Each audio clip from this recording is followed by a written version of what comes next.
নিয়েছি একটা fry pan, হালকা করে গরম করে তাতে দিয়েছি গোটা জিরে, শুকনো লঙ্কা, অল্প নুন আর ওপর থেকে দিয়েছি কসুরি মেথি দিয়ে হালকা করে ড্রাই রোস্ট করে নেব।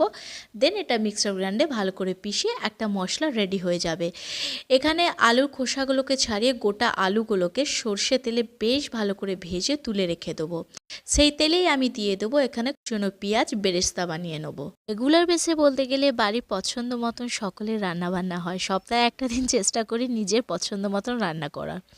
তো যাই হোক, এখানে সব কিছু ভাজা হয়ে গেছে। তার ওপর থেকে দিয়ে দেবো টক দই, হলুদ গুঁড়ো, চাট মশলা, স্বাদ অনুযায়ী নুন, চিনি আর কালার আর ঝালের জন্য রেড চিলি পাউডার, আর বানিয়ে রাখা ড্রাই রোস্ট মশলা এখানে ওই হাফ চামচের মতন অ্যাড করব।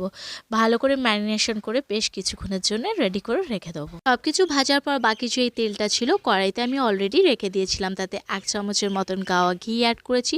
ভালো করে গরম হয়ে গেলে তাতে অ্যাড করে দেবো ম্যারিনেশন করা আলু। আলু বেশ ভালো করে ভেজে নিতে হবে। গ্যাসের ফ্লেমটাকে একদম হাইতে রেখে মশলা থেকে তেল যখন বেরিয়ে আসবে তার উপর থেকে দিয়ে দেবো গরম জল। আলু ভালো করে সেদ্ধ হয়ে গেলে তার উপর থেকে দিয়ে দেবো গ্রিন মটরশুঁটি। মটরশুঁটি হালকা নরম হয়ে গেলে জাস্ট নাবানোর আগে কুচনো ধনে পাতা অ্যাড করে দেবো। বানিয়ে রাখা ড্রাই রোস্ট মশলা হাফ চামচের মতন অ্যাড করব। এই হলো আজকের লাঞ্চ রেসিপি। একবার হলেও বাড়িতে এভাবে ট্রাই করে দেখুন। আমি রাইসের সঙ্গে সার্ভ করেছিলাম, খেতে কিন্তু জাস্ট জমে যাবে বলতে গেলে এই শীতে। দেখা হচ্ছে নেক্সট একটি নতুন রেসিপি নিয়ে ব্লগ প্যাসের তুহিনার সঙ্গে।